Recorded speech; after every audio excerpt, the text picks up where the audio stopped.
তুমি জানো নাতি, আমাদের সময় খেলনা খুব কম ছিল। লাঠি, কাগজের নৌকা, মাটির বল এসব নিয়েই আমরা কত আনন্দে খেলতাম।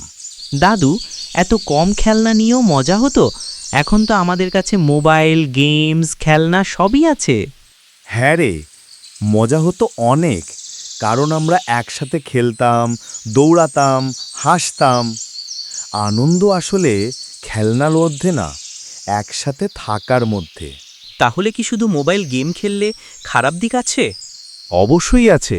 মোবাইল দিয়ে শেখা যায়, কিন্তু বেশি সময় স্ক্রিনে চোখ রাখলে চোখ খারাপ হয়, শরীরও দুর্বল হয়। আর একা একা খেললে আসল আনন্দ পাওয়া যায় না। বুঝেছি দাদু, মানে তোমাদের সময়ের খেলাধুলা অনেক ভালো ছিল। ঠিক তাই।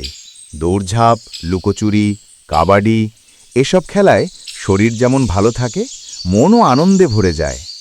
আজও গ্রামের মাঠে গেলে দেখবে বাচ্চারা কত হাসি খুশি হয়ে খেলে।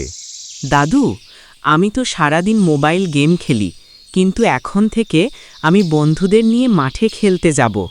এটাই চাই আমি। খেলাধুলা করলে শরীর হবে শক্ত, মন ভালো থাকবে, পড়াশোনায়ও মন বসবে তখন।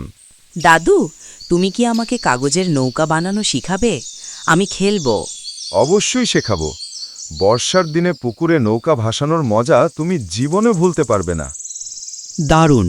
এখন থেকে শুধু মোবাইল নয়, তোমার সাথে খেলা, গল্প আর নতুন কিছু শেখার চেষ্টা করব। সাবাস নাতি, মনে রেখো, আসল আনন্দ হলো একসাথে থাকা আর মন ভরে খেলা করা। আজ যা শিখছ সেটা সারা জীবনে কাজে লাগবে। ধন্যবাদ দাদু, তুমি আমার সেরা শিক্ষক। আর তুমি আমার সেরা বন্ধু।